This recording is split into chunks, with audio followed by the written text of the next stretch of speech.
Wah, salve, salam sejahtera untuk kita semua. Bersama saya, Pastor Bartol Oyan, dalam Renungan Harian Silimo Katolik, edisi hari ini, 4 November 2024, pada peringatan wajib Santo Carolus Borromeus. Marilah kita mengawali hari ini dengan mendengar dan merenungkan firman Tuhan. Dalam nama Bapa dan Putra dan Roh Kudus. Amin. Rahmat Tuhan kita Yesus Kristus, cinta kasih Allah dalam persekutuan Roh Kudus senantiasa beserta kita, sekarang dan selama-lamanya. Marilah berdoa. Allah Bapa Maha Bijaksana, Engkau telah memelihara gerejamu dengan menganugerahkan kebijaksanaan dan kasih kepada Santo Carolus Uskupmu. Semoga Engkau senantiasa membarui gerejamu agar semakin serupa dengan Kristus dan mampu menghadirkan wajah putramu di dunia. Dengan pengantaraan Yesus Kristus putramu Tuhan kami, yang bersama dengan Dikau dalam persatuan Roh Kudus, hidup dan berkuasa, Allah sepanjang segala masa. Amin. Kita siapkan hati kita untuk mendengarkan bacaan Injil. Tuhan bersamamu dan bersama rohmu. Inilah Injil suci menurut Lukas. Dimuliakanlah Tuhan. Yesus bersabda kepada orang Farisi yang mengundang dia makan. Bila engkau mengadakan perjamuan siang atau malam, janganlah mengundang sahabat-sahabatmu, saudara-saudaramu, kaum keluargamu, atau tetangga-tetanggamu yang kaya, karena mereka akan membalasnya dengan mengundang engkau pula, dan dengan demikian engkau mendapat balasnya. Tetapi bila engkau mengadakan perjamuan, undanglah orang-orang miskin, cacat, lumpuh, dan buta, maka engkau akan berbahagia karena mereka tidak mempunyai apa-apa untuk membalas engkau. Sebab engkau akan mendapat balasnya pada hari kebangkitan orang-orang mati. Demikianlah sabda Tuhan. Terpujilah Kristus. Saudara dan saudari yang terkasih, tema renungan kita pada hari ini, kebahagiaan sejati berasal dari memberi. Sepintas, rasanya tema ini tidak sesuai dengan kenyataan hidup yang kita alami.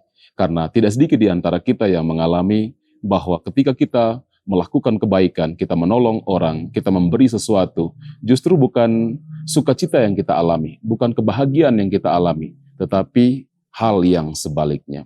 Apa yang menyebabkan kita mengalami ketidakbahagiaan ketika kita memberi? Dalam bacaan Injil yang kita dengarkan, kita boleh mengambil kesimpulan bahwa ketika Yesus mengatakan kepada seorang Farisi, apabila engkau melakukan perjamuan makan malam, jangan engkau mengundang sahabat-sahabatmu, saudara-saudaramu, kaum keluargamu, atau tetangga-tetanggamu yang kaya, karena mereka akan membalasnya dengan mengundang engkau pula, dan dengan demikian engkau mendapat balasnya. Saudara dan saudari yang terkasih, kata-kata Yesus ini mengingatkan kita bahwa perbuatan baik yang kita lakukan apabila diikuti dengan pamrih atau keinginan untuk mendapat perlakuan yang sama, maka kita akan mengalami kekecewaan. Karena tidak banyak dari antara kita mengalami pengalaman itu. Ketika kita memberi bantuan dan kita mengharapkan suatu saat mereka akan membantu kita. Ketika kita menolong orang lain atau memberi sesuatu kepada sesama kita, kita mengharapkan agar mereka juga melakukan itu ketika kita membutuhkan.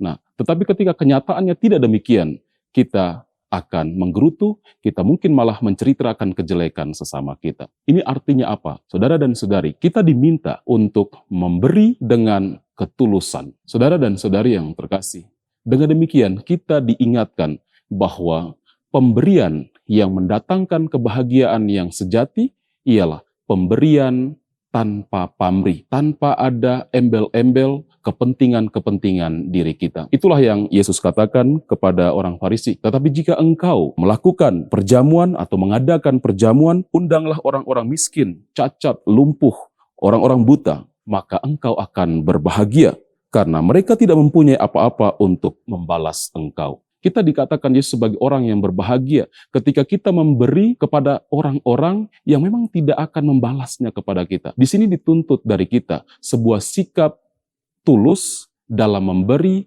tanpa pamrih. Ketika kita memberikan sesuatu, kita melakukan pertolongan atau kebaikan, dan itu kita lakukan dengan tulus dan tanpa pamrih, maka sejatinya kita akan mengalami sukacita yang mendalam dan kebahagiaan yang sejati dan kekal, karena kita tidak diboncengi oleh kepentingan-kepentingan pribadi kita. Saudara dan saudari yang terkasih, Santo Carolus Borromeus yang kita peringati hari ini telah menjalankan apa yang diperintahkan oleh Yesus dalam hidupnya. Selain dia memberikan kontribusi yang luar biasa terhadap reformasi gereja Katolik pada masanya, dia juga memberikan kepedulian yang luar biasa kepada orang-orang yang lemah, orang-orang yang miskin, mereka yang cacat menderita. Dan dia telah mengalami kebahagiaan yang sejati dan kebahagiaan yang kekal dalam kerajaan surga. Kita berdoa, kita mohon semoga kuasa Roh Kudus membantu menolong kita, sehingga kita mampu menemukan kebahagiaan sejati melalui pemberian-pemberian kita yang tulus tanpa pamrih. Sehingga kelak kebahagiaan yang sejati dan kekal kita alami dalam kerajaan surga. Tuhan menolong dan memberkati kita. Amin. Kita akhiri renungan kita dengan doa dan berkat. Marilah berdoa. Allah Bapa Maha Kasih, sabda ilahi-Mu telah menguatkan jiwa kami. Semoga teladan Santo Carolus melalui pelayanan yang hangat dalam cinta kasih, juga mendorong kami untuk melayani sesama dengan hati yang tulus ikhlas, sampai kami Kau perkenankan hidup dalam kemuliaan.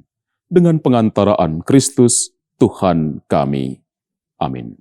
Tuhan bersamamu dan bersama rohmu.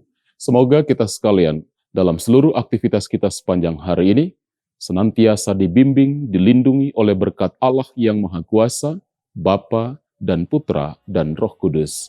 Amin. Saudari dan saudara, dengan ini renungan kita telah selesai. Pergilah, wartakanlah Tuhan dengan hidupmu. Syukur kepada Allah.